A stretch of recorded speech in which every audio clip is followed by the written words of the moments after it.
the shadows of its magnificent cathedral to the relaxing riverside. The historical city of Ely boasts more tales of ghouls and ghosts than anywhere else in the region. Tortured screams echo around the palace green. A spectral train thunders along the railway tracks, and ghostly monks haunt the monastic buildings. This is Haunted Ely.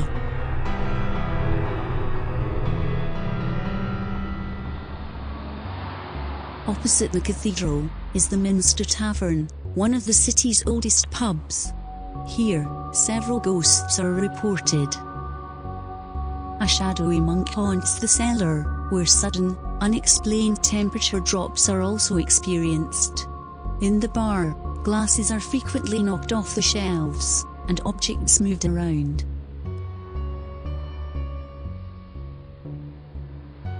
Beside is the Palace Green.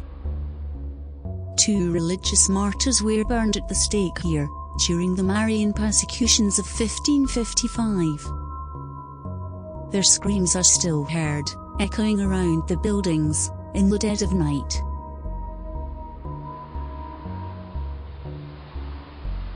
St. Mary's Churchyard is haunted by William Bemis. Executed on the 28th of June, 1816, as a chief antagonist during the Little Port riots. His ghost is seen beneath a plaque commemorating the event. It reads, "May their awful fate be a warning to others." Next door stands the old vicarage, now a tourist office. It was once the home of Oliver Cromwell. A guest here was gripped by a man who disappeared through a solid wall, where a doorway used to be. A grey figure manifests in various rooms, doors open and close by themselves, and the sound of footsteps are heard moving around when the building is empty.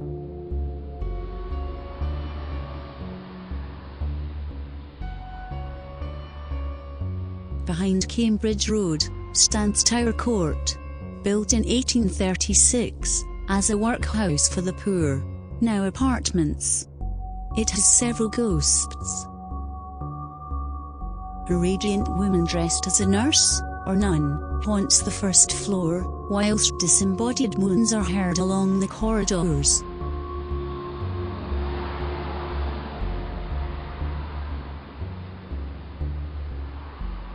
Numbers 7, 9 and 11, Silver Street, once one large medieval property, is haunted by several ghosts. In number 9, the ghostly cries of a child are heard. A dark figure is also seen, lurking in the bedroom. He vanishes if approached. In number 7, a medieval pale lady, wearing a long gown and a white kerchief, is seen examining her jewels. Objects are also frequently moved around the building without explanation. Outside, an 18th century sergeant major, donning a smart red jacket, is seen walking along Silver Street on late spring afternoons. He disappears into Parade Lane.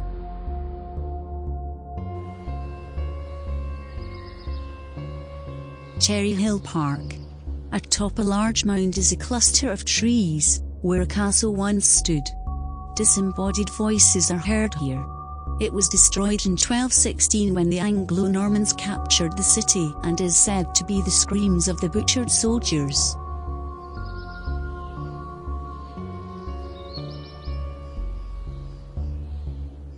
Along the riverside is a large antique store.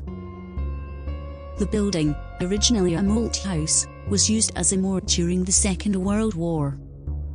No less than a dozen customers have complained of an oppressive atmosphere here. A medium once confirmed it to be that of a hostile male, and who also blamed an agonizing headache on the spook. A workman's dog also refused to walk in certain areas of this building.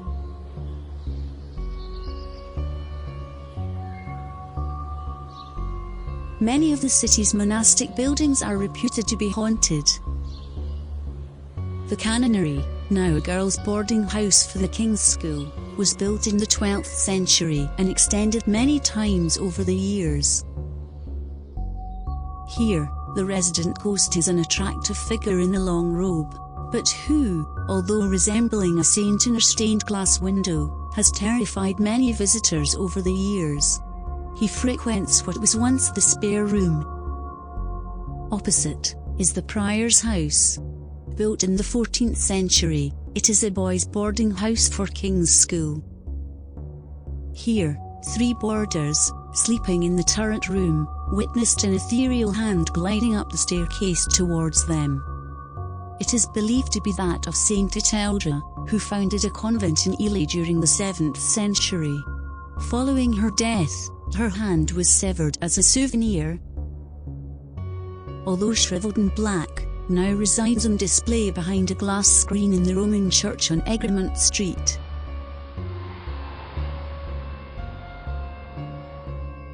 The railway station is haunted by the sound of a spectral train, believed to be replaying its final fateful journey.